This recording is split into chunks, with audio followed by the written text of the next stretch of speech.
सपा प्रत्याशी आसिम राजा के लिए सपा के स्टार प्रचारक और स्वारटांडा के विधायक अब्दुल्ला आजम ने चुनाव प्रचार किया।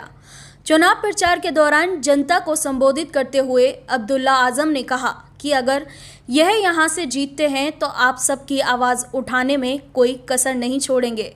अब्दुल्ला आजम ने कहा कि इस चुनाव में बहुत कुछ सोचना होगा। जो हालात आपके मुल्क के हैं, सूबे के हैं, जिस तरह से दहशत और नफरत का माहौल बनाया जा रहा है, आप उसके कितने खिलाफ हैं, यह चुनाव ये भी तय करेगा। अपने चुनाव प्रचार के दौरान अब्दुल्ला आजम ने और क्या कहा, आप भी सुनिए। तमाम लोगों का बहुत शुक्रिया जो जिम्मेदारान यहाँ मौजूद है। बहुत तपिश है मौसम में, चाहे मौसम की तपिश हो या सियासी तपिश हो।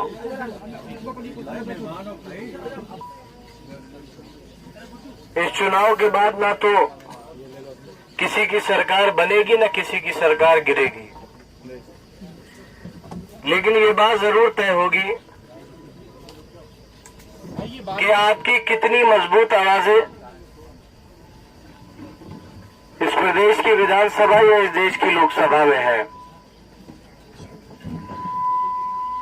क्या आपकी कोई ऐसी आवाज इस देश की जनता की सबसे बड़ी अदालत में मौजूद है या नहीं है? एक ऐसी आवाज जो आपके हक के लिए लड़े, अगर आपके साथ कोई नाइंसाफी हो तो उसके लिए लड़े, और मुझे ये कहते हुए न कोई हिचक है कि आसिम राजा साहब इंशाअल्लाह एक ऐसी मजबूत आवाज बनकर उभरेंगे जो हमारे लिए होने वाली या हमारे साथ, हमारी आने वाली नस्लों के साथ उनकी जो भी जरूरियात है उनकी आवाज उठाने में इंशाअल्लाह अगर यहां से जीत कर पहुंचते हैं तो कोई कसर बाकी नहीं छोड़ेंगे। बहुत कुछ सोचना होगा इस चुनाव में। जो हालात मुल्क के हैं, जो हालात आपके सूबे के हैं, जिस तरीके का नफरत का माहौल, दहशत का माहौल बनाया जा रहा है,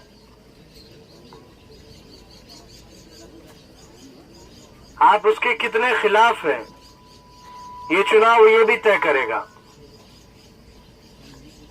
जिस तरीके से भाई को भाई से लड़ाया जा रहा है, जिस तरीके से पुलिस की जातियां मुरादाबाद, सहारनपुर और इलाहाबाद में सामने आई हैं, वो इंसानियत के चेहरे पर ऐसा बदनुमा दाग है जिसकी तस्वीरें रहती दुनिया तक रहेंगी और लोग बताया करेंगे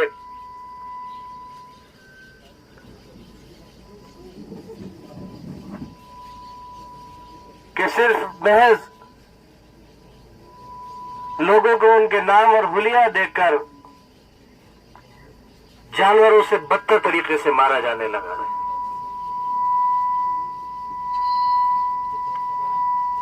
राजा साहब ने सही कहा, हमारा मुल्क एक गुलदस्ता है। इस गुलदस्ते में तमाम फूल, तमाम मजहबों को मानने वाले, तमाम आस्थाओं को मानने वाले,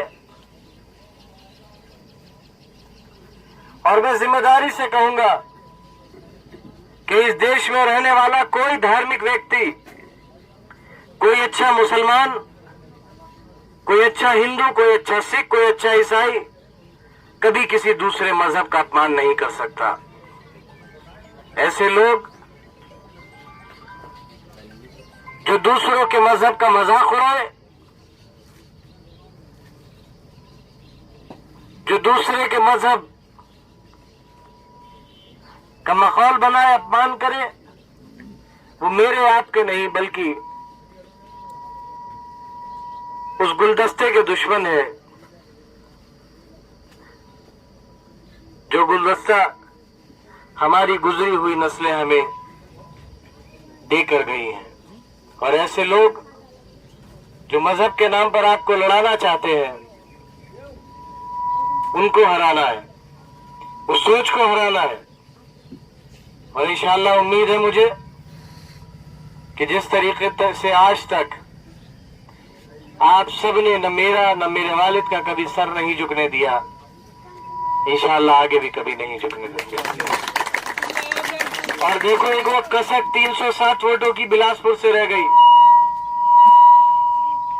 अगर वो 307 वोट की जगह हमारी तरफ से 308 वोट पड़ गए होते तो अमरजीत भाई आज आपके विधायक होते नहीं होते? आपकी एक आवाज विधानसभा में होती। इसलिए कुदरत ने हमें एक और मौका दिया है कि हम अपनी उस जरा सी कमी को पूरा करें और वो कसक खत्म करें, और आने वाली 26 तारीख को एक बेहतरीन 26 को रिजल्ट आएगा, 23 को पोलिंग, जब 26 को नतीजा आए तो राजा साहब, मुझे याद है, राजा साहब को भी याद होगा, जब मेरी और आजम साहब की राजा साहब से बात हुई और ये फैसला हुआ कि आप लोकसभा के उम्मीदवार हैं, तो आपने बड़े भोले अल्फाजों में कहा कि आजम भाई, आप मेरी जिंदगी जानते हो, मेरे पास एक कुर्ते पैजामे और स्कूटी के अलावा कुछ नहीं है। बब्बा ने कहा कि 40 सालों से आप मेरे हो और मैं आपका हूं, आप हिम्मत करो। मालिक ने चाहा, मैं अकेला ही चला था जानिबे मंजिल, मगर लोग साथ आते गए और कारवां क्यों कारवां बनेगा। आप सब साथ दोगे, दुआएं दोगे, वोट दोगे, और मैं आपको ये भरोसा दिलाकर जा रहा हूं कि राजा साहब न कभी आपका सर झुकने देंगे और न कभी हमारा सर झुकने देंगे। बहुत शुक्रिया।